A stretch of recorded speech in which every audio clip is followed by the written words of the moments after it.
Assalamualaikum warahmatullahi wabarakatuh. Waalaikumsalam warahmatullahi wabarakatuh. Selamat siang Bapak Ibu sekalian. Siang. Saya ucapkan selamat datang di acara pembahasan program guru penggerak, calon guru penggerak yang nanti akan disampaikan oleh calon guru penggerak kita, Bapak Haji Sukma Aliharto STMPD. Izin saya di sini sebagai moderator. Perkenalkan, nama saya Ranjika Terjana Firdaus. Saya akan sampaikan berkaitan dengan rangkaian acara pada siang hari ini. Yang pertama akan ada sambutan dan pembukaan dari Kepala SMA Sultan Aulia Boarding School. Kemudian dilanjutkan dengan kegiatan pengimbasan dan diakhiri dengan berdoa. Baik Bapak dan Ibu sekalian, untuk membuka acara hari ini marilah kita ucapkan basmalah bersama-sama. Bismillahirrahmanirrahim. Selanjutnya marilah kita simak terlebih dahulu sambutan dan pembukaan dari Kepala SMA Sultan Aulia Boarding School kepada Ibu Dr. Raja Sri Wahyuni MPD. Waktu dan tempat dipersilakan.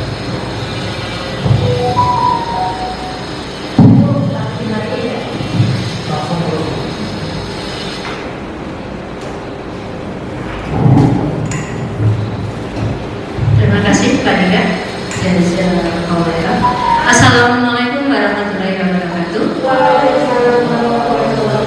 Siang-siang masih semangat kan? Semangat. Tepuk semangat.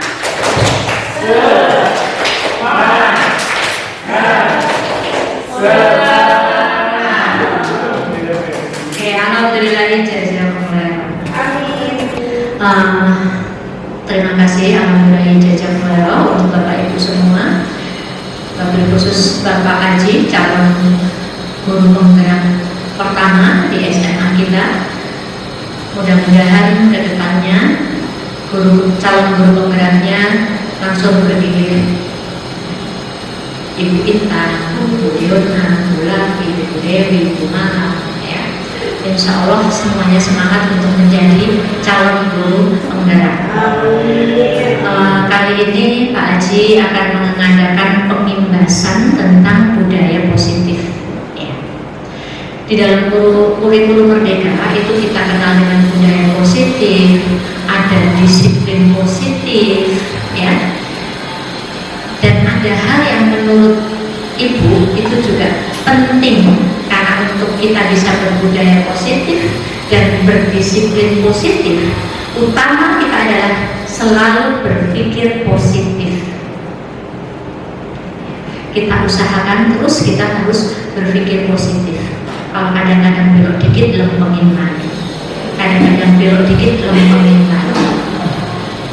Karena pada saat kita berpikir positif, husnuzon kepada Allah, kepada siapapun, insya Allah akan ada kemudahan di situ.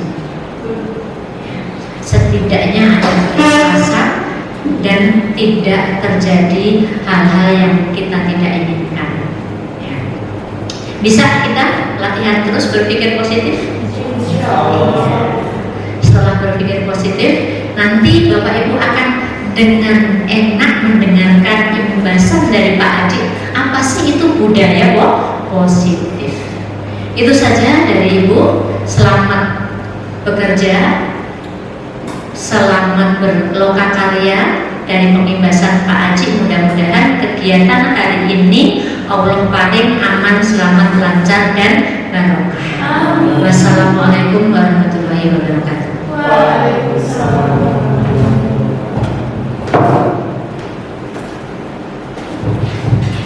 Kepada Ibu Kepala SMA Sultan Aulia Boarding School, Ibu Dr. Sri Wahyuni MPD, kami ucapkan terima kasih. Alhamdulillah, jazakillahu khairan. Baik Bapak dan Ibu sekalian, untuk selanjutnya langsung saja kita akan masuk ke acara inti, yakni pengimbasan dengan materi budaya positif yang akan disampaikan oleh calon guru penggerak Bapak Haji Sukma Aliharto STMPD. Kepada Bapak Haji, waktu dan tempat dipersilakan. Baik,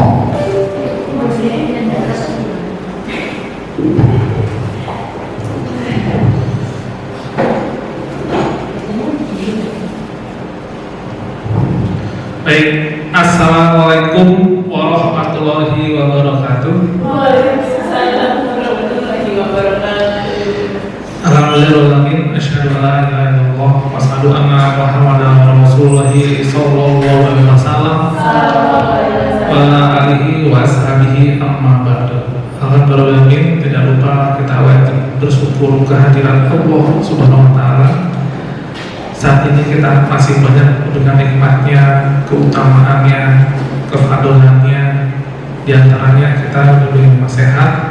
Insya Allah kita sehat semua di sini, sehat lahir dan batin. Dan juga alhamdulillah kita di Kodar Baik bisa bertemu di acara yang barokah ini.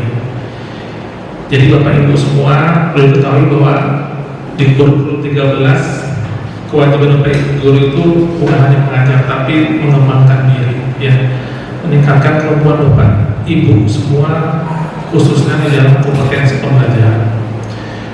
Jadi walaupun Bapak Ibu belum ikut PPT atau belum ikut JGP, itu wajib Bapak Ibu untuk menambah ilmu pengetahuan Bapak Ibu semua. Bisa dengan mandiri seminar, atau dengan baca buku, atau mungkin diskusi, atau mungkin MGP.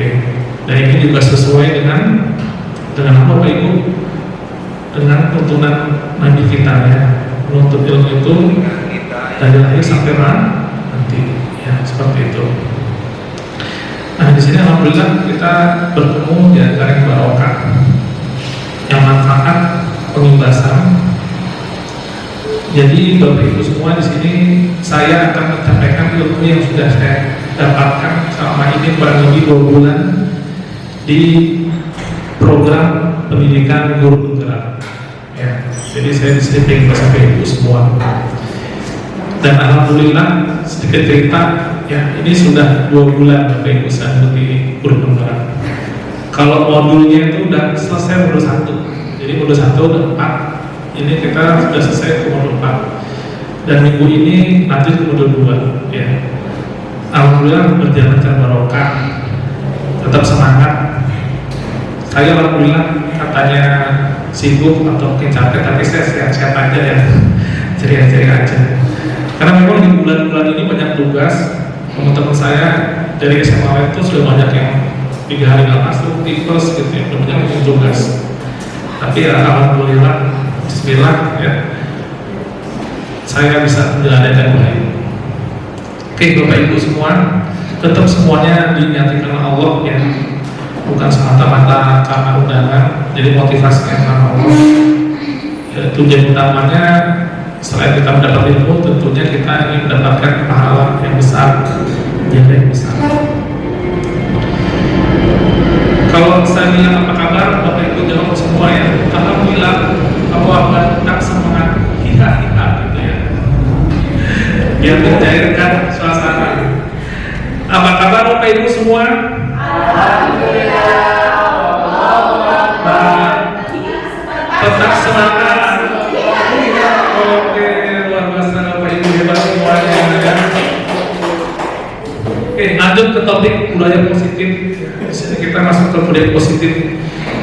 Jadi budaya ini adalah kayak kebiasaan di Bapak Ibu, ya. Jadi kumpulan perilaku tindakan yang sudah menjadi kebiasaan yang dilakukan sehingga menjadi budaya atau menjadi adat, seperti itu. Kayak kita dengar di luar sana mungkin budaya orang Jepang yang dia mengerjakan tugas tepat waktu, ya kan, jalannya cepat, kemudian fokus terhadap kerja, itu adalah budaya.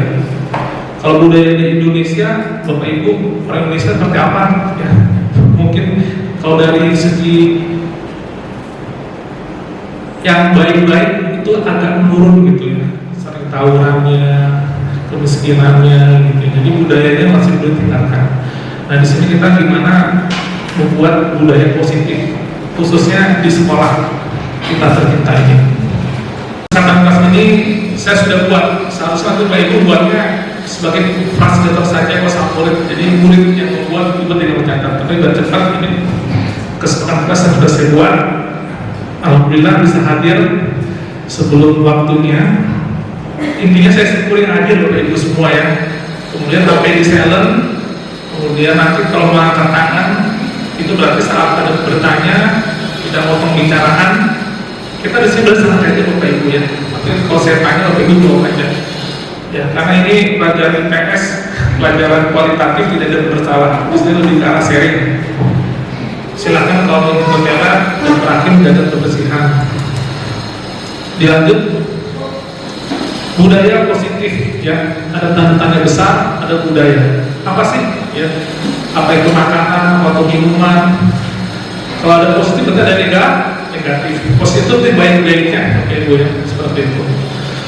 Sebelumnya di sini ada yang namanya perubahan paradigma belajar. Ya, kita pahami bersama bahwa sekarang ini adalah eranya paradigma belajar atau lagi hitsnya adalah kurikulum merdeka. Yang mana kalau zaman dahulu, zamannya masih dijajah, itu rakyat hanya diajari berhitung, menulis, bertanam, dan itu hanya untuk kepentingan kolonial Belanda. Tapi sekarang paradigma baru adalah pendidikan yang berpihak pada murid untuk mencapai kebahagiaan lahir dan batin yang setinggi-tingginya. Jadi semua berpihak pada murid. Murid yang tadinya menjadi objek sekarang menjadi subjek seperti itu. Pasti Bapak Ibu bingung apa sih subjek, apa sih objek? Gampangnya adalah murid sekarang menjadi aktornya. Yang pemainnya adalah murid itu sendiri. Jadi metode-metode dulu yang guru lebih fokus dalam mengajar, mungkin gurunya metode ceramah, ya sekarang sudah ada pembaruan, sudah tidak lagi dengan pendidikan mulai baru. Ya, bahkan Ki Hajar Dewantara dalam pernyataannya mengatakan bahwa kita supaya menghamba pada murid, maksudnya berhamba pada murid seperti itu. Murid dan murid. Kita di sini semua juga semua gara-gara murid untuk kebaikan murid kita semua. Nah itu menjadikan paradigma baru Bapak Ibu semua ya. Dilanjut. Nah ini budaya positif Bapak Ibu semua. Jadi untuk membuat budaya positif ini ya ada unsur-unsurnya. Ya ada elemen-elemennya. Pertama adalah disiplin positif. Yang kedua teori motivasi, hukuman dan penghargaan dan juga restitusi. Keyakinan kelas, kebutuhan dasar manusia, 5 posisi kontrol, dan terakhir adalah segitiga restitusi Bapak Ibu. Jadi ini adalah elemen-elemen unsur-unsur yang bisa nanti adanya budaya positif yang ada di sekolah seperti itu. Jadi dulu di modul 1-2 itu untuk membuat budaya positif itu ada 2. Pertama sistem. Nah sistemnya ini Bapak Ibu. Di atas sistem ada lagi 1, yaitu para pemimpinnya adalah memberi contoh yang baik. Walaupun ini semua sudah kita jalankan, tapi kita sebagai guru tidak bisa memberi contoh yang baik, maka semua sia-sia saja. Misalnya ya peraturan jam 7 masuk, tapi gurunya datang jam 7.15, berarti murid pasti bertanya kan, gurunya aja telat, berarti sudah tidak sesuai nih, kita tidak bisa memberi contoh yang baik seperti itu. Makanya sekarang Bapak Ibu sebenarnya untuk menjadi seorang guru semua bisa, pemimpin semua bisa, tapi untuk memberi contoh yang baik itu belum tentu bisa ya, itu yang berat seperti itu. Apalagi kepala sekolah ya kan, kalau misalnya lagi pangkat siswaan, lagi rapat siswaan, OSIS ya harus datang duluan ya kan, padahal mana nih kesempatan siswaan nggak datang gitu kan, berarti tidak bisa menentukan yang baik, sehingga tidak bisa menjadi budaya positif. Jadi pertama adalah kita harus bisa memberi contoh yang baik. Siap ya Bapak Ibu ya? Insya Allah siap ya. Oke baik. Yang pertama adalah disiplin positif. Sebelumnya di sini saya akan membuat permainan game ya, dua-duanya silakan. Pak Dika dengan Pak Komar, Yunta dengan Bu Mala, dan seterusnya seperti itu. Jadi gamenya adalah mengepal tangan namanya Bapak Ibu. Ya, jadi kita mengepal tangan, satu orang di antara Bapak Ibu itu mengepal tangan. Bayangkan yang dikepalnya adalah sesuatu yang sangat berharga sekali, yang paling berharga ya, yang benar-benar Bapak Ibu inginkan dan dambakan dan pertahankan. Nah tugas temennya adalah merayu, ya. Mungkin dengan uang dibayar, ayo saya bayar kapal sebenarnya supaya ini bisa terlepas seperti itu, sehingga yang di dalam bisa diambil. Nanti dari program ini ada hikmahnya, ya seperti itu. Oke, baik. Silakan berhadapan depan belakang. Siapa yang mau ngapal? Saya mau ngapal, Bapak. Sampai itu. Saya tidak terbiasa menggoda. Ya. Jadi yang A itu ya, yang A adalah mengepal, yang B adalah merayu. Yang A coba mengepal, mempertahankan kepalanya. Yang B berusaha semaksimal mungkin untuk bisa merayu. Apakah berhasil rayuannya atau tidak? Ya. Kepalanya gimana, Pak? Ini yang tanya. Ya, mengepalnya seperti ini ya. Kalau sampai tergini berarti ini sudah terpengaruh, kemudian terwujud, ketemu sudah mengiyakan temannya. Seperti itu ya. Kasih 100.000 saya bukan nih. Ya, boleh silakan 10 juta, itu boleh ya. Baik, Bapak Ibu semua, silakan dimulai ya. Ya, silakan dengan lama ya. Bagi kalian tetap di mana? Boleh dipaksa, boleh dirayu, boleh diiming, boleh diancam. Yang penting kalau bisa terbuka gitu ya. Nanti saya buka ya rahasia seperti itu. Ada yang dibuka seperti itu. 10 detik ya. 10 detik Pak. Ya. Ibu di belakang gila.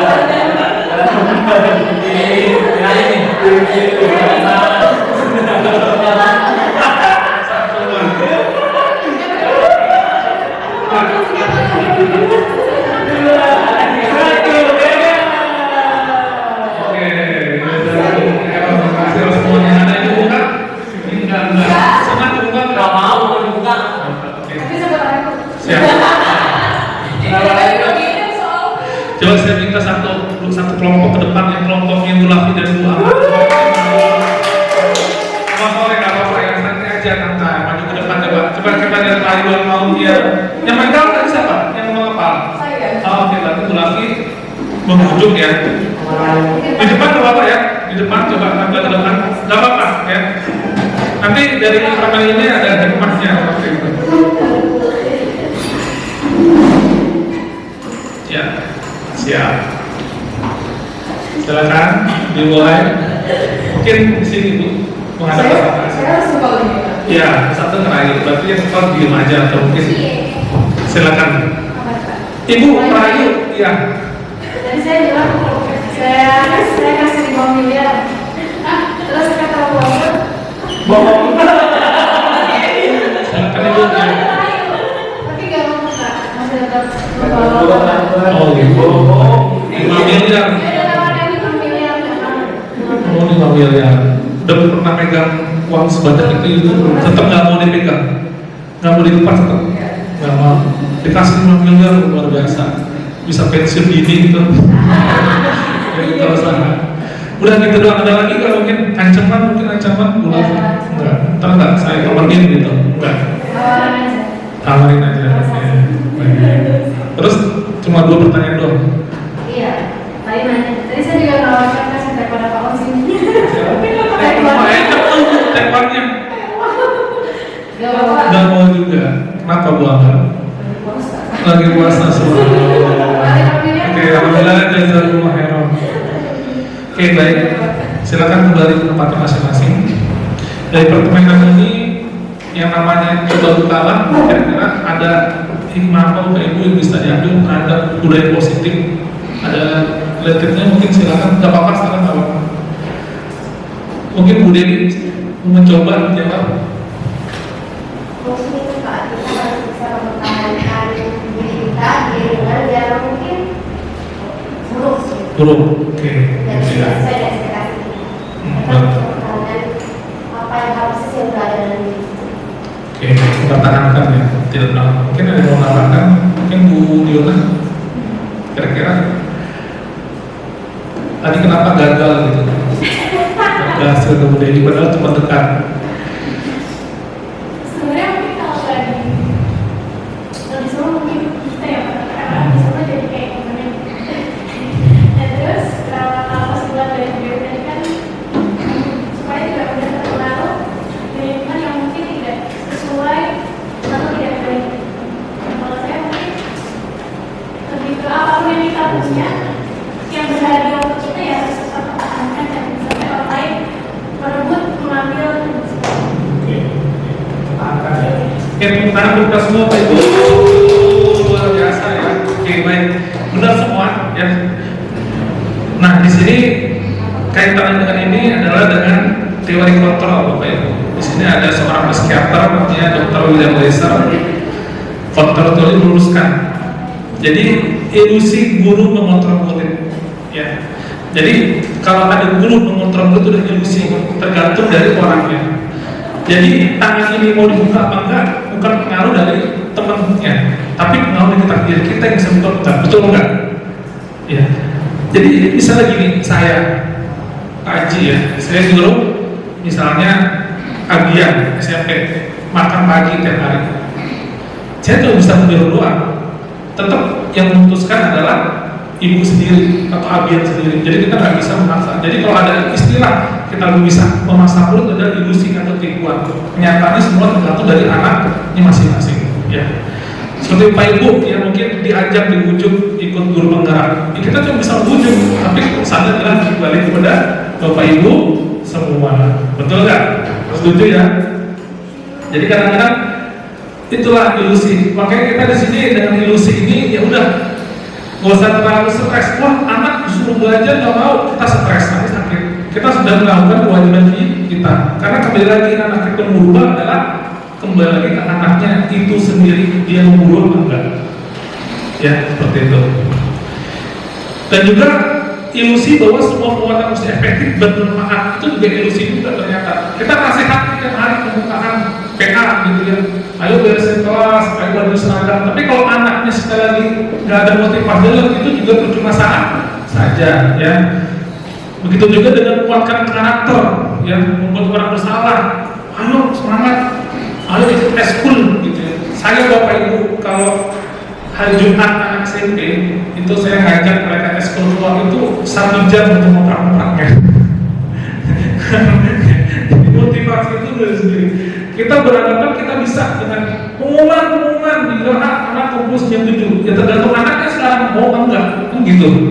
Nah jadi itu jangan sampai kita punya anggapan kita bisa mengontrol orang, ya. Apalagi sekarang anak-anak generasi sekarang itu kemampuannya beda-beda. Oke. Nah sekarang masuk pertama disiplin positif, ya. Bahwa pendidikan kita Ki Hajar Dewantara menyatakan bahwa dimanapun ada kemerdekaan di situ harus ada disiplin yang kuat. Nah, gampang ini Bapak Ibu ya. Jadi yang namanya merdeka belajar itu korelasi dengan sikap disiplin. Bukan merdeka belajar itu bebas, gitu, merdeka, gitu ya, masuk jam berapa aja, ya kan? Bapak Ibu ya enggak, itu kebalik, itu salah pemahaman. Yang benar adalah dengan adanya merdeka belajar berarti harus ada nilai-nilai disiplin. Bapak Ibu setuju juga kalau saya bilang karakter itu adalah disiplin? Setuju ya? Kenapa Pak Dika? Kenapa ya? Ini ada alasan? Ya karena disiplin itu tidak dimiliki seorang dalam satu hari, tapi hasil dari latihan dan kurun waktu yang cukup panjang. Nah, betul, keren ya. Jadi dalam waktu panjang. Nah di sini banyak disiplin waktu, disiplin makan, disiplin misalnya masuk ke kelas dan lain sebagainya. Jadi kalau saya menggambarkan kartu disiplin dari konsepsi yang lain mengatakan bahwa disiplin itu berhubungan lurus dengan kesuksesan. Orang sukses adalah orang yang disiplin, ya. Pak Haji bikin seperti ini bisa di sini, ya, karena saya disiplin. Bapak Ibu juga lulus sama semua ya, karena disiplin. Coba kalau nggak disiplin, nggak ngumpulin skripsi tepat waktu, gitu ya.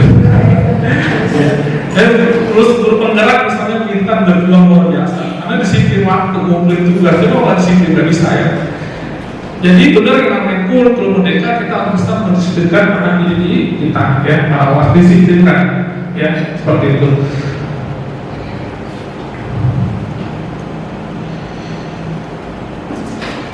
Nah, ini Bapak Ibu, kalau misalnya ini bahasanya Pak Ki Hajar ya, kita tidak bisa mendisiplinkan wajib usaha lain yang disebut kita. Ini bagi motivasi eksternal.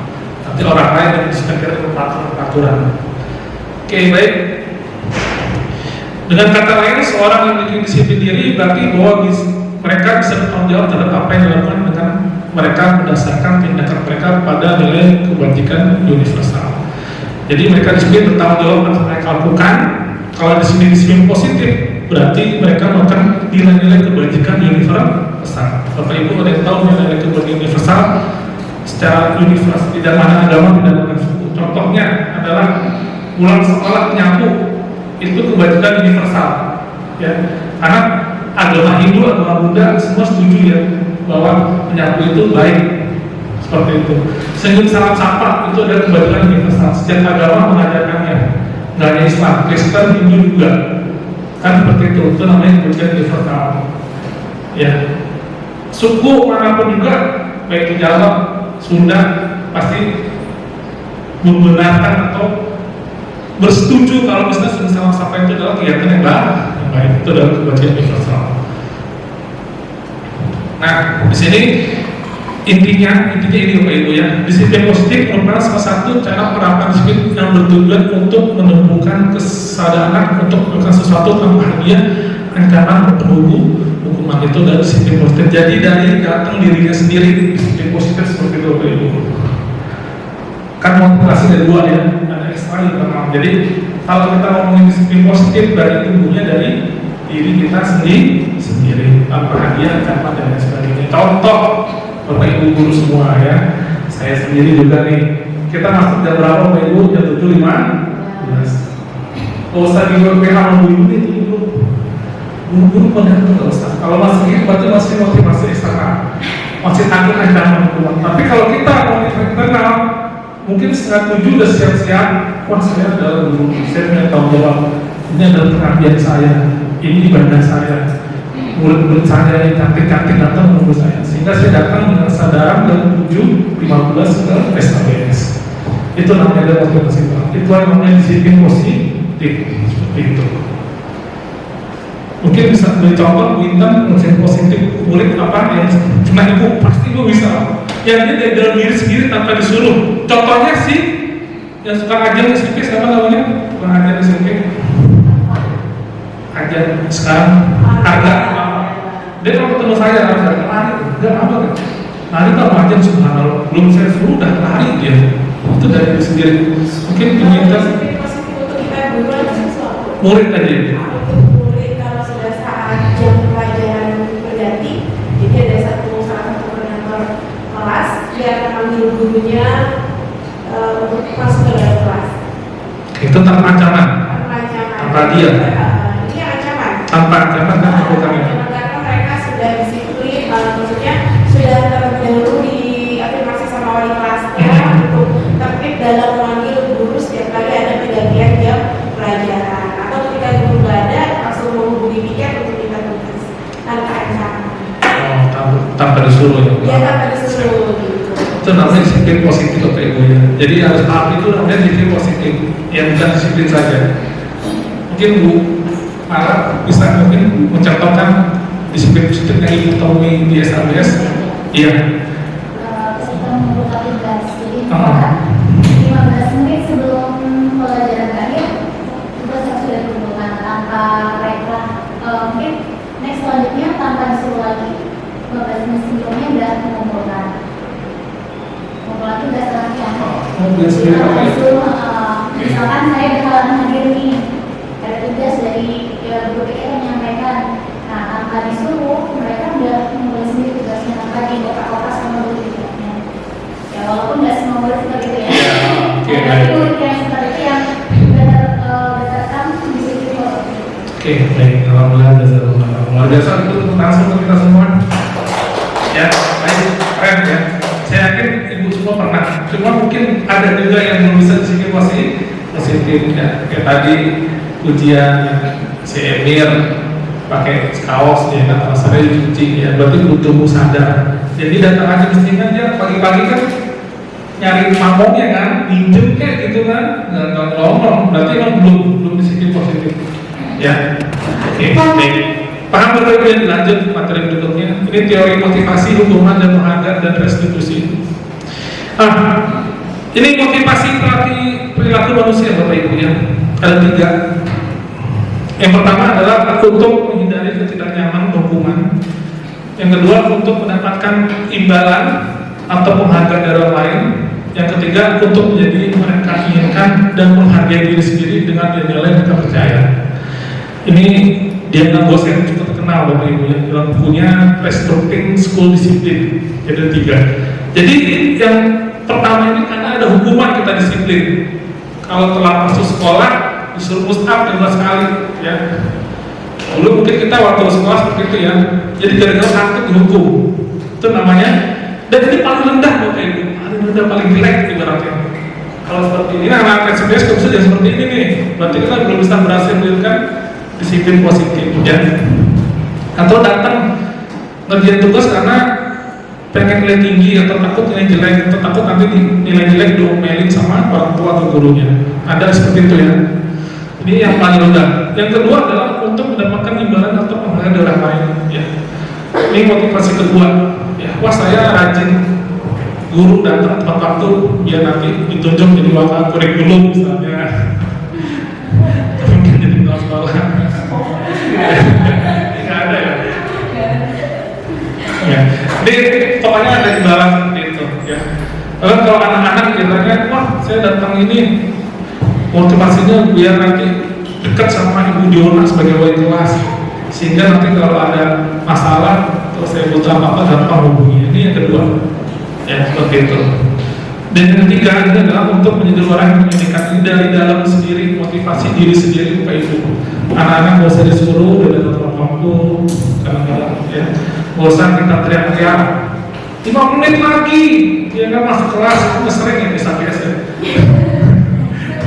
Terus sebenarnya bagus sih, cuma kalau orang ngerti hukum berarti ini belum ada namanya budaya positif masih diumum seperti itu ya. Apalagi kalau misalnya hari Sabtu eskul lah udah teramai kan panggilan gitu ya. Anak belum bisa mendapatkan sisi positif budaya belum ada untuk. Di lain ada Bapak Ibu yang tetap masuk tetap gitu langsung dijalankan ya. Ini kita masih berproses. Yang penting kita tahu dulu ilmunya, nanti kita tinggal terapkan. Ini kalau nomor 3 motivasi ke Bapak Ibu misalnya di Maas ya. Bapak Ibu sholat malam atau puasa itu benar-benar dari diri sendiri. Karena dari bangunnya kalau dapat ya udah. Karena kita niatnya kuat ingin puasa ya udah kita bangun sahur sendiri. Karena kalau telat dikit aja, wah itu nggak sahur jadi lapar. Sampai ke sholat malam seperti itu. Itu motivasi dari dalam diri sendiri. Ya bayangin tidur dari bangunin.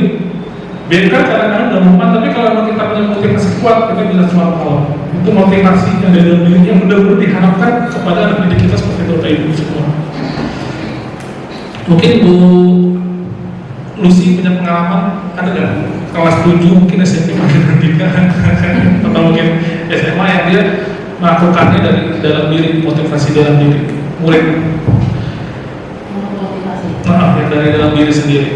Yang dia tanpa disuruh, tanpa hadiah, tanpa diancam. Karena ada mungkin pengalaman murid seperti itu. Tidak motivasi, ya. Motivasinya kurang. Oh, motivasi kurang.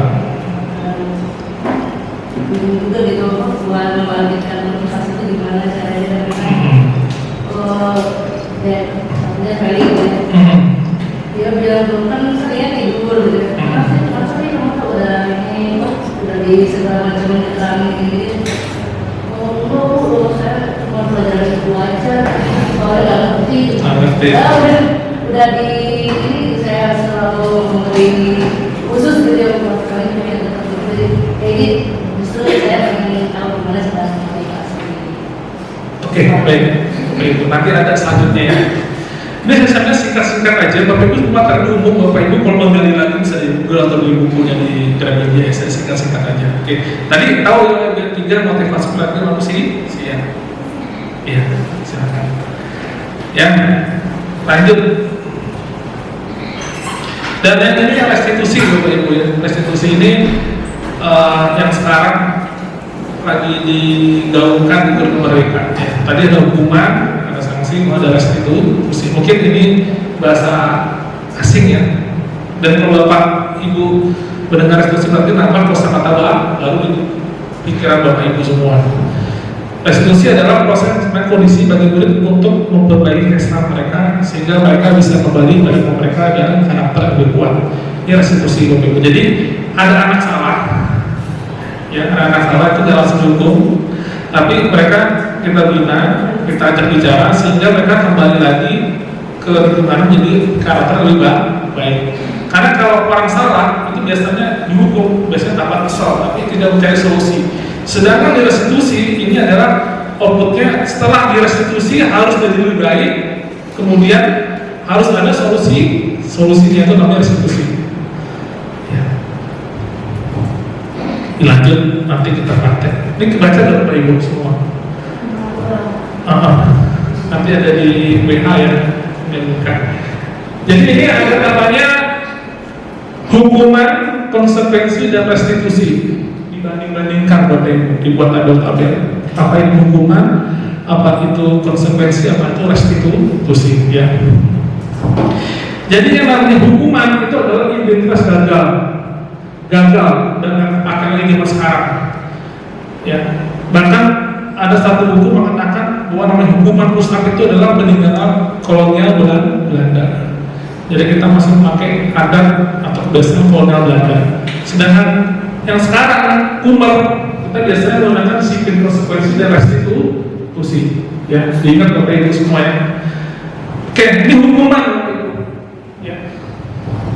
Hukuman itu adalah sesuatu yang menyakitkan terus terjadi. Anak disuruh hukum pusat, baru datang telat udah dimaki-maki ya. Baik, kadang-kadang nanti kalau udah belajar ini, nanti mungkin kalau di kampung kan sering ya suruh nulis istighfar, itu hukuman Bapak Ibu. Itu sebenarnya juga tidak sesuai lagi dengan zaman sekarang ya. Itu namanya hukuman, disuruh pusat, disuruh lari lapangan, disuruh hormat dengan bendera ya. Kadang-kadang seperti itu hukuman. Itu sekarang sudah tidak relevan lagi dengan pembelajaran kurikulum merdeka. Anak dengan hukuman, anak menjadi tidak nyaman ya, gelisah gitu ya. Bapak Ibu dulu mungkin waktu sekolah, saya sendiri dulu ya, itu saya punya trauma ya. Jadi waktu sekolah kalau misalnya SMP itu ingat banget, itu kalau misalnya upacara nggak rapi, itu disuruh berdiri di barisan, kemudian sampai selesai sore lari. Itu sampai sekarang saya ingat, saya akan menjadi trauma ya. Jadi malah efeknya bukan menimbulkan kebaikan, tapi malah membuat mereka menjadi trauma. Nanti kalau di guru penggerak sebelumnya ada trauma ini teringat terus Bapak Ibu sampai tua ya. Bapak Ibu mungkin pernah nggak trauma waktu masa sekolah dulu SMP? Saya dulu sering, waktu itu saya disuruh baca puisi nggak mau malah panjang, saya disuruh berdiri begini. Itu saya ingat muka gurunya, namanya aja masih ingat saya sekarang ya. Karena waktu itu saya ya lagi apa, saya nggak berani ngapal puisi waktu itu, disuruh berdiri depan, ingat sampai sekarang. Dan itu trauma itu ternyata bisa menyebabkan kita nanti efeknya kita jadi berbuat tidak baik ya. Banyak orang kan sekarang lagi hit kata-kata orang jahat adalah orang baik yang tersakiti ya. Nah, hati-hati baik. Jadi hukuman itu tidak baik ya, tidak baik sama sekali. Tersakiti ya, terjolimi bisa jadi, namanya anak itu belum ngerti.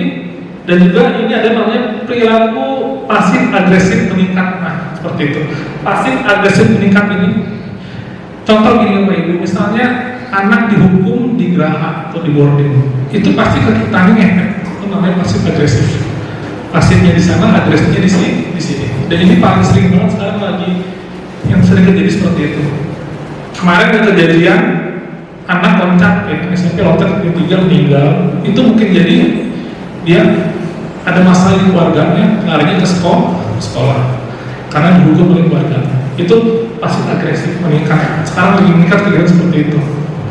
Bisa jadi Feli tadi yang ceritain, saya ngomong nyebut anak ya, gitu ya. Mungkin jadi ada masalah di keluarganya yang nggak terselesaikan, dia akhirnya di sekolah seperti ini ibu, atau mungkin dengan teman-temannya akhirnya larinya ke ibu Lucy. Seperti ke sekolah ternyata Bapak Ibu, tapi bisa merugikan negara. Banyak negara yang rugi, SDM-nya jadi rusak, nggak maju negaranya, itu hukuman. Jadi kadang-kadang hukuman itu simpel ya, tapi efeknya luas banget. Bayangkan satu negara bisa dengan maju gara-gara kita dihukum doang, ya seperti itu. Makanya kalau di guru mereka itu salam dan bahagia, ya harus bahagia buat muridnya. Nah ini biasanya berlanjut pada kehidupan nyata. Jadi hukuman, Bapak Ibu semua perlu ketahui, hukum di SD itu nanti dia berlanjut ke SMP dan berikutnya. SMP lanjut ke SMA. Makanya kita sering kalau sekolah kedinasan karena dihukum kan, misalnya telat push up, ya kan makan telat 10 hari lalapan, itu akan terus menerus sampai dia nanti lulus kuliah di tempat kerja dan sebagainya. Jadi itu efek yang berarti adalah hukuman. Ya. Jadi sangat ngeri sekali kalau kita bisa menghukum murid kita. Ya. Mungkin kita baik, wah baik, ya. Tapi kenyataannya itu dendam. Dulu ingat anak SMP, anak SMA belum SMP ya, kedua kabur loncat, kabur. Sama petugas miskin disuruh start 80 kali, bayangin. Ibu tahu semua anak siapa, ya, sampai orang tuanya. Itu yakin kalau ketemu sama anak tersebut, masih ingat Pak, saya dulu di sini di SBS suruh start 80 kali, gara-gara saya pengen kabur coba. Sampai seperti itu ya traumanya. Nah ini Bapak Ibu kalau mendidik jangan menghukum deh sekarang ya, kita udah belajar kurikulum merdeka, kita cari cara yang lain. Yang kedua adalah konsekuensi. Kalau konsepsi netral sih Bapak Ibu ya, konsep itu ganjaran berbalik. Misalnya saya ngilangin pulpen teman, berarti saya harus menggantinya, itu netral aja sih seperti itu. Ya, misalnya saya merusak HP-nya teman saya, berarti saya menggantinya. Seperti itu aja, nggak ada hukuman, cuma lebih mengganti aja. Itu namanya adalah konsekuensi ya, netral Bapak Ibu. Kemudian yang terbaik adalah restitusi ya di sini. Jadi di sini kalau misalnya konsekuensi untuk jangka pendek, restitusi jangka panjang. Dan juga restitusi ini pemulihannya anak menjadi karakter yang lebih baik, anak dilibatkan, dan juga ada solusi seperti itu. Jadi Bapak Ibu semua di sini mengajar harus melakukan restitusi kalau bisa seperti itu. Walaupun prosesnya bertahap. Nanti kita belajar apa itu restitusi Bapak Ibu semuanya. Oke, ini nanti dibaca aja. Nah ini ada contoh-contoh apa itu hukuman, apa itu konsekuensi. Ya, ini ada contoh-contohnya. Ya. Misalnya tindakan guru mencatat 100 kali di dalam buku kalimat saya tindakan terlambat. Itu apa ya Bapak Ibu? Hukuman ya. Lari mengelilingi lapangan basket 2 kali karena terlambat hadir di sekolah, itu adalah hukuman seperti lari ya. Pokoknya saya dulu lapor ini Bapak Ibu semua ya. Setelah jadi guru penggerak kayaknya saya merasa bersalah gitu. Kemudian murid diminta push up 12 kali karena tidak menggunakan masker ke sekolah. Push up lagi itu adalah hukuman ya.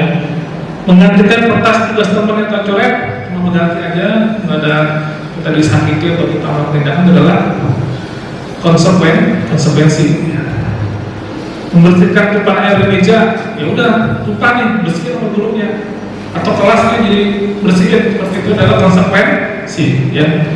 Murid disuruh untuk tidak mengenakan sepatu seharian di sekolah karena tidak mengenakan sepatu hitam, itu adalah hukuman. Ada Bapak Ibu ya, dulu mungkin kita mengalami seperti itu, nggak pakai sepatu hitam udah suruh nyekar sama di kelas.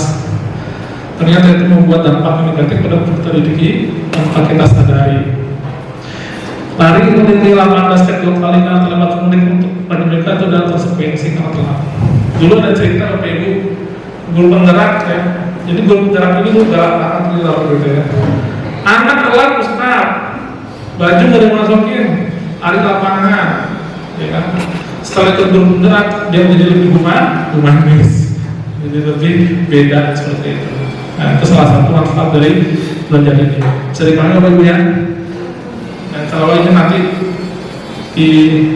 kalau bisa diminimalkan adalah Bapak Ibu melakukan pembelajaran di kelas. Saya yakin di sampai itu tiap hari Bapak Ibu yang hukuman, telat seperti itu. Tapi saya ini jujur semenjak ini saya nggak pernah melakukan Bapak Ibu ke anak-anak SMP saya.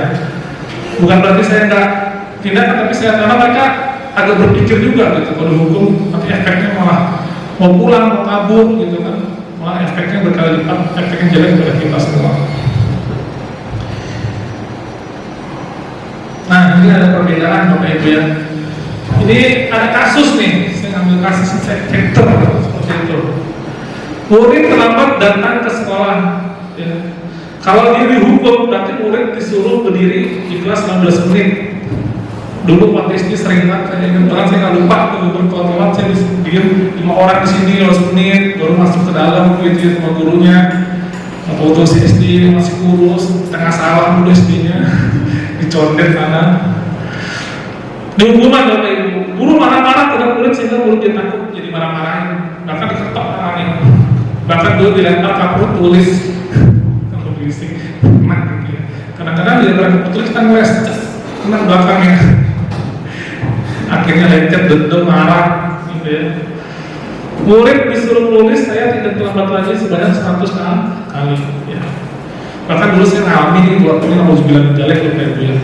Sampai didoain semoga cepat lewat tuh orang. Saya dengar cerita itu saya berpikir gitu. Ya Allah, omongannya kayak gini gitu. Saking dendam seperti itu.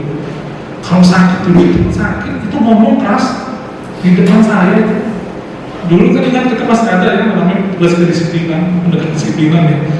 Bayangkan mulutnya kayak gitu sampai dendam. Jadi itu sebenarnya sudah tidak relevan lagi dengan pendidikan sekarang dengan hukum. Kalau konsekuensi ya, murid terlambat datang ke sekolah, konsekuensinya untuk berada di kelas selama jam istirahat langsung. Maksudnya diganti aja. Telat datang istirahat di kelas ya, nggak boleh jajan. Konsekuensi Bapak Ibu ya. Kemudian juga guru tegas dan semua Muhammad peraturan. Cuma dianggap tegas doang Pak. Guru mau peraturan. Udah gitu doang. Nggak ada efek jangka panjangnya nggak ada. Tapi kalau restitusi, nah ini restitusi Pak Ibu semua ya. Guru menanyakan keyakinan kelas dan dirinya, kemudian guru bantu siswa menyelesaikan masalah tersebut. Ditanya dulu kenapa telat, diajak ngobrol berdua, apa yang bisa bantu, ya seperti itu. Kira-kira nanti ke depannya seperti apa, solusinya seperti apa, diajak ngobrol dulu mata hati. Dan juga nanti restitusi itu yang mengasih solusi adalah siswa dan kitanya. Kita cuma sebagai fasilitator. Saya nanti ada videonya restitusi. Anak OSIS cewek dia ditargetin sama orang tuanya untuk eskul, untuk juara olimpiade sebagainya ya. Solusinya yang kasih apa? Dia kasih solusi, akhirnya dia meminta keringanan pembelajaran dengan guru kelasnya supaya bisa ikut olimpiade nasional, nah OSN dan OSN. Solusinya dari mana? Dari gurunya sendiri, dari muridnya sendiri jadi dari kita ya. Kemudian yang adanya restitusi, ada solusinya, ditanya kira-kira bagaimana solusinya, kalau telat gimana solusinya, dan guru terbuka juga siswa bisa menghormati dunia dan orang lain ya. Jadi lebih ada hubungan yang hangat antara guru dan murid. Di antara tiga ini kira-kira Bapak Ibu yang mana yang Bapak Ibu pilih kalau ada masalah dengan murid ya. Mungkin sekarang lebih ke restitusi Bapak Ibu ya, diajak ngobrol ya. Nanti ada tahapannya restitusi Bapak Ibu. Oke, lanjut. Nah, sekarang keyakinan kelas Bapak Ibu. Tadi sudah restitusi ya, sekarang keyakinan kelas atau budaya positif. Mengapa keyakinan kelas, mengapa tidak peraturan kelas? Jadi ada peraturan kelas itu yang ditempel Bapak Ibu, yang leading yang saya buat atau ditempel peraturan kelas. Tapi di atasnya peraturan kelas adalah keyakinan ke kelas. Ya, keyakinan kelas. Nah, nanti seperti apa itu keyakinan kelas? Contohnya, ya, mengapa kita memiliki peraturan tentang penggunaan helm pada saat mengendarai kendaraan roda 2 atau motor? Kedua, mengapa kita memiliki peraturan tentang penggunaan masker dan bertahan saat?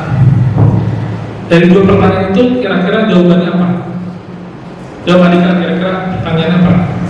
Yang nomor 1 dari Andika, mengapa kita memiliki peraturan tentang penggunaan helm pada saat mengendarai kendaraan roda 2 atau motor? Dikaitkan dengan peraturan dan keyakinan kelas. Karena ada resiko cedera. Resiko cedera. Berarti melakukan pakai helmnya gara-gara disuruh atau resiko cedera? Ada resiko cedera. Resiko cederanya bukan gara-gara ada peraturan nanti kalau misalnya nggak dilakukan gimana? Enggak, seperti itu. Ada resiko cedera. Oke, saya kunci ya. Oke, saya keep dulu. Terus yang kedua, mengapa kita memiliki peraturan tentang penggunaan masker dan mencuci tangan setiap saat. Mungkin guru silakan opini aja nggak apa-apa, nggak ada salah benar. Yang pasti yakin kalau pakai masker pernapasan lebih sehat daripada pakai masker. Jadi lebih sehat ya. Iya, lebih sehat. Oke, baik. Ya. Baik, itu semua Ibu semua tepuk tangan untuk semua. Ya, semangat. Tepuk tangan yang gemuruh. Luar biasa, siang-siang masih semangat ya. Jadi kalau kita keyakinan kelas itu atau punya keyakinan, jadi kalau Bapak Ibu naik motor pakai helm itu adalah Bapak Ibu meyakini bahwa itu adalah untuk keselamatan bersama kita.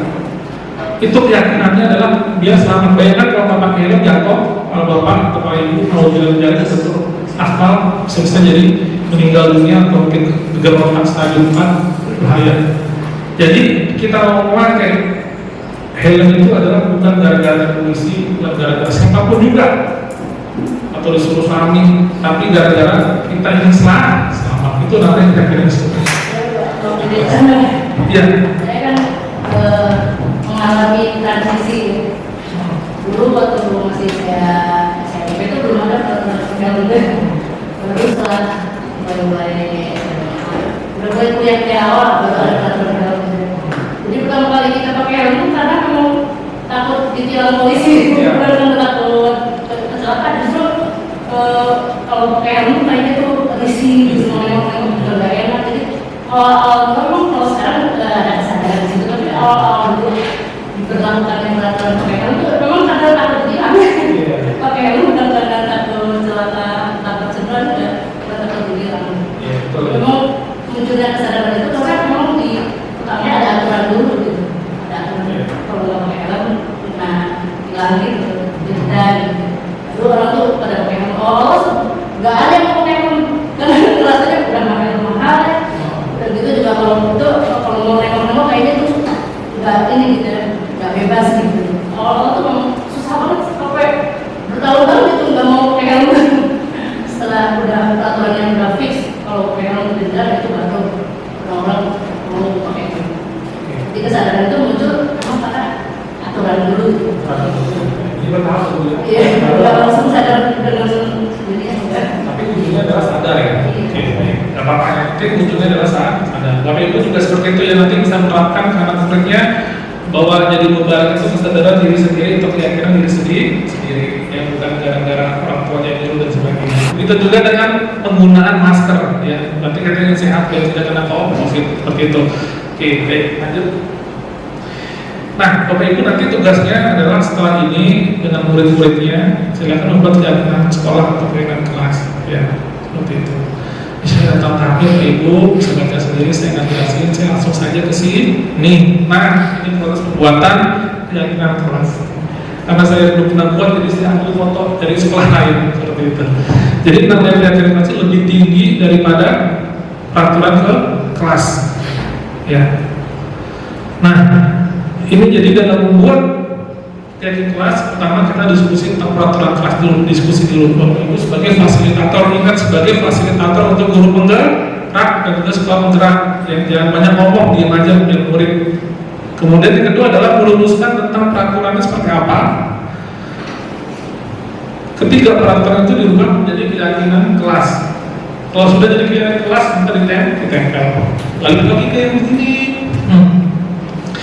Jadi keyakinan kelas dan peraturan bedanya adalah keyakinan kelas adalah pernyataan universal umum, gotong royong, ya, kemudian apa misalnya, ya, semangat belajar seperti itu. Bukan kata-kata kayak tidak boleh buang sampah di kelas, tidak boleh makan buah, itu bukan keyakinan, itu adalah peraturan ke kelas, ya. Jadi keyakinan kelas lebih tingkatannya. Keyakinan kelas tidak terlalu banyak sehingga mudah diingat. Ya, keyakinan kelas sebagai sesuatu yang dapat diterapkan di lingkungan tersebut. Semua warga kelas hendaknya ikut berkontribusi dalam pembuatan keyakinan kelas. Kemudian bersedia meninjau kembali keyakinan kelas dari waktu ke waktu. Nah, ini keyakinan kelas Bapak Ibu, positif semua, umum semua, ya. Jadi Bapak Ibu nanti, karena gini, keyakinan kelas antara saya Pak Dika pasti beda. Guru ekonomi dengan guru fisika itu beda. karena strukturnya beda, pelajaran beda. Kenapa ada kayak kelas? Biar nanti kita bisa melakukan restitusi Bapak Ibu. Kalau nggak ada kayak kelas, kita sulit restitusi nanti waktu mencari solusinya. Ya, silakan ya kan. Jajan kelas disepakati bersama, nanti contohnya seperti ini, tolong menolong. Ini bisa lagi nanti dijabarkan, tolong menolong itu apa? Boleh menjalankan lensa kita tidak punya. Kemudian disiplin dan tidak jujur. Mungkin bisa jujur, bisa dikategorikan di bawahnya adalah tidak boleh mencontek masuk ke sini. Jadi kita umum-umum aja kira-kira kelas Bapak Ibu ya, kalimat seperti ini. Jadi kalau positif lebih enak juga daripada kita buat peraturan kelas murid tidak boleh masuk kelas aja kan, tidak boleh mencontek, tidak boleh minjem, baju harus. Jadi udah terbayang bahwa murid sudah down bulan kita masuk ke kelas. Makanya di sini kita harus bisa berubah peraturan kelas menjadi keyakinan ke kelas. Ingat, tidak ada kata negatif semua, ya positif semua. Bayangkan kalau kata ini tempel di kelas lebih enak ya, bancanya murid lebih enak, saling tolong menolong, sopan dan hormati guru. Walaupun kalau peraturan kelas tidak boleh memotong pembicaraan, tidak boleh berkata kasar, diganti dengan bersikap sopan dan menghormati guru, itu lebih enak di kelas. Ya, jadi nanti kalau di kelas Bapak Ibu sebagai wali kelas bahasanya seperti ini semua kan? Jadi nggak ada kata negatif, mengarang seperti tidak ada. Paham ya? Ini adalah keyakinan kelas Bapak Ibu semua. Dan keyakinan kelas mestinya harusnya ada juga antara pimpinan dengan bawahan, yayasan dengan guru, terus ada juga sebenarnya. Ya. Seperti itu. Nah ini kalau Bapak Ibu sudah melaksanakan, berarti Bapak sudah melaksanakan salah satu proses budaya di sini, budaya positif. Jadi mesti harus ada yang kelas tempel gitu. Itu baik. Ini ditempel kalau Bapak Ibu ya di kelas. Nah, ada yang mengacung jempol. Jadi dia merasa semangat dengan membacanya. Karena kata-katanya positif semua. Oke. Sampai sini ada pertanyaan Bapak Ibu semua. Kira-kira ada yang sudah terpikir atau pernah melakukan kegiatan kelas? Saya yakin sudah pernah ya, cuma tidak tertulis atau mungkin wah belum ada tuntunannya. Setelah Bapak Ibu nanti, insya Allah kalau guru pegang semua, jadi terbuka otomatis gitu ya. Ini juga bisa tahu di keluarga kita ya, di keluarga kita seperti itu ya. Misalnya jangan berantem adik kakak, terus aja saling tolong menolong, itu lebih enak dilihatnya. Oke, lanjut kebutuhan dasar manusia ya. Nah, oke, ini adalah kebutuhan dasar manusia Bapak. Kalau satu ini tidak dicukupi, tidak dapat direalisasikan, bisa jadi anak itu jadi bandel, nakal, tidak ada budaya ya. Ini silakan. Yang pertama adalah bertahan hidup. Yang kedua, kesenangan, kebebasan, kasih sayang, penguasaan dan kebebasan. Ya. Oke, mungkin saya minta contoh Pak Komar kira-kira bertahan hidup apa contohnya? Gampang banget ini. Kalau ini tidak terpenuhi, ini anak-anak gelisah di kelas. Contohnya adalah makan dan minum, ya seperti itu. Makanya kita sering dengar ya, oh di kantin makanan enak, nggak makan. Akhirnya kebutuhan bertahan ini tidak ada, sehingga anak tidak semangat dalam belajar di kelas. Pokoknya satu ini tidak dilaksanakan, ini tidak bisa budaya positif. Bayangin gimana mau kita belajar kalau perutnya lapar, ya. Penguasaan coba kita contohnya seperti apa mungkin? Untuk penguasaan, ya.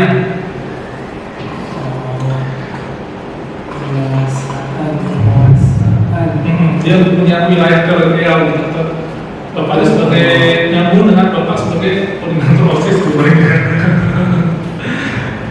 Kebiasaan, bisa aja. Mungkin tidak apa ya? Penguasaan, kalau penguasaan yang diartikan dengan kepemilikan uang mungkin bingung ya. Tapi kalau misalnya dikaitkan sama self-efficacy itu ketika seseorang merasa mampu melakukan sesuatu, ya mungkin itu yang dibutuhkan anak-anak butuh merasa mampu di suatu bidang yang memang dia minati. Contoh, kalau misalnya dia sedang biologi, ketika dia belajar biologi, dia semangat gitu, karena terus ikut lomba-lomba dia semangat.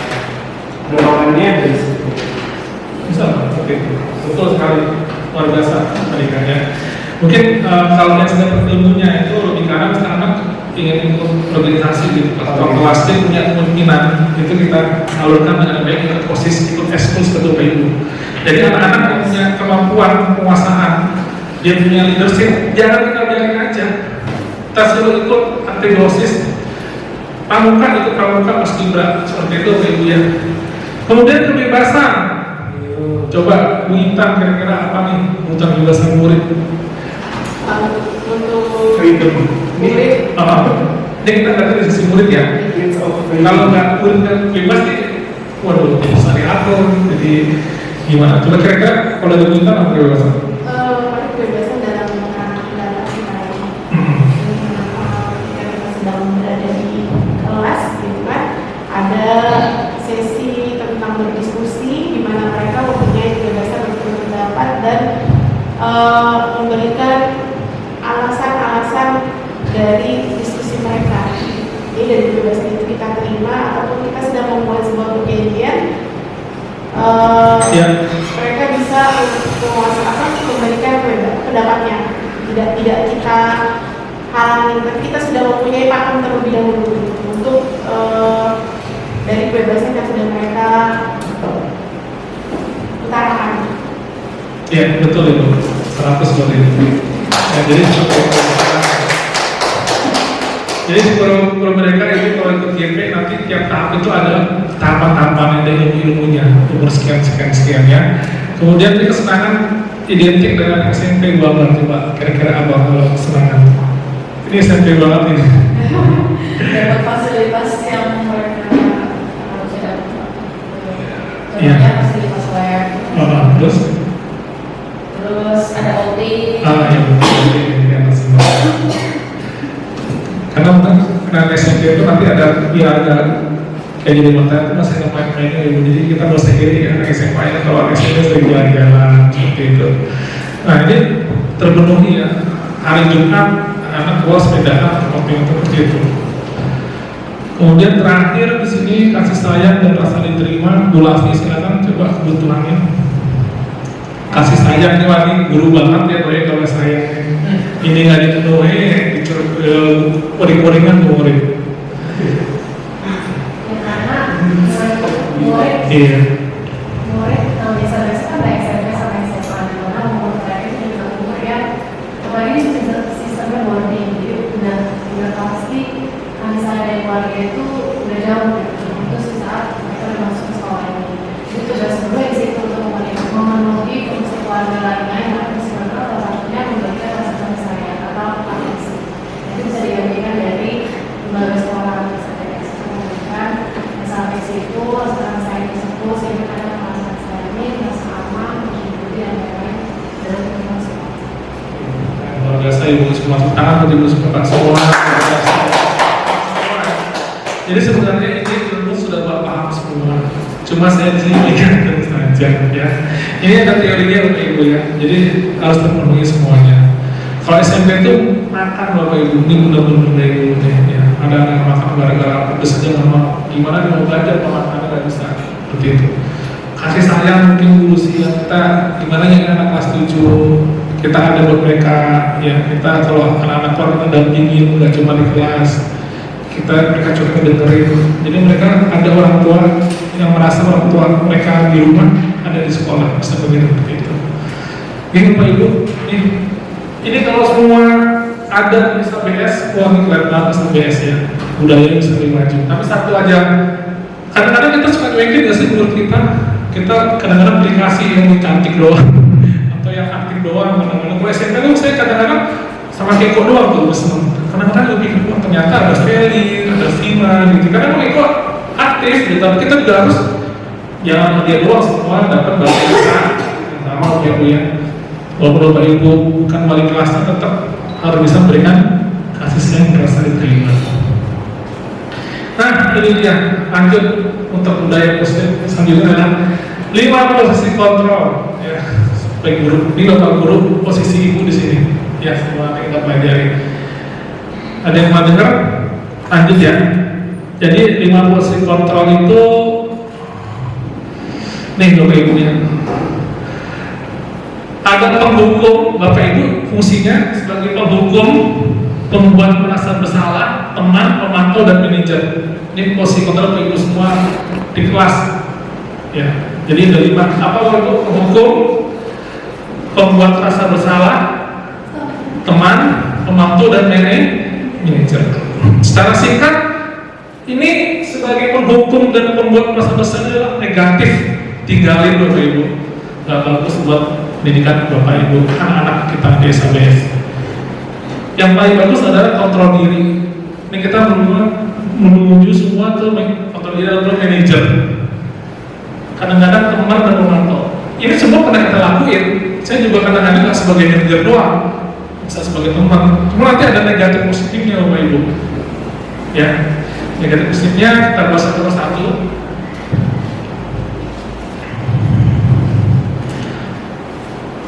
Nah, ini penghukum Bapak Ibu ya. Jadi bukan menghukum fisik maupun dengan verbal. Kadang seperti itu. Kamu ini maaf ya, Bapak Ibu mau ngomong bodoh, waktu dosa besar Bapak Ibu ya. Jangan sampai ngomong seperti itu. Walaupun nggak bisa, itu bukan lagi melanggar, itu dosa besar itu. Itu anak mental langsung hancur seperti itu. Ya. Ini kalimat saja Bapak Ibu yang sering saya bahas di sini sebagai penghukum. Guru-guru biasanya berkata ini aturan. Ya, patuhi aturan, harus seperti aturan itu. Jadi saklek. Kamu selalu aja salah, kamu kok nggak pernah pakai baju, kamu begini terus, kamu salah dulu, ya kan? Ini kadang-kadang sering nih. Kemudian pasti selalu yang terakhir selesai, ya. Guru seperti ini senantiasa percaya hanya ada satu cara agar pembelajaran bisa berhasil, itu dengan cara dia. Jadi semua cara dia ngikutin dia gitu ya. Push up, kemudian nyeterin lapangan, disuruh hapus papan tulis tanpa dikasih penjelasan, atau baju telat, guru piket disuruh pulang gitu ya. Dan emang bener sih dia salah. Cuma Bapak itu yang benar seperti itu. Nah, nanti ini menghukum seperti Bapak Ibu ya. Jadi ada aturan kalau kaku seperti itu. Oke, ini penghukum. Hukum itu juga biasanya adanya tinggi, ya, bosan tubuhnya melotot, kemudian jari-jarinya gini-gini. Kamu ini dari dulu Bapak bilangin, tolong dulu waktu jangan bosan sampai ngomong itu. Itu kalau sampai mentalnya hancur, tanggung jawab kita untuk mereka sulit sekali. Jangan sampai ya, Bapak Ibu. Nadanya mungkin ada marah-marah, ya. Nah, ini zaman-zaman dulu sering kayak gini ya. Waktu kita SD, SMP tuh ngalamin banget. Nah, ini membuat merasa bersalah. Nah, ini kadang-kadang buat ibu-ibu nih, kalau kan biasanya pada pasangannya masing-masing gitu ya. Dulu lagi ta'aruf gitu ya. Kalau kamu nggak bawain ini martabak sih kamu datang gitu ya. Ini kayak kamu bersalah gitu ya. Ya mungkin sering mengatakan Bapak Ibu sangat kecewa dengan kamu gitu ya. Itu kalau seperti itu seakan jadi kita muridnya dibuat bersalah gitu ya. Kamu udah Bapak bilang jangan begini, kamu ngelakuin aja. Kadang-kadang seperti itu ya Bapak Ibu. Itu ternyata nggak baik buat mental perkembangan diri kita Bapak Ibu semua. Ya.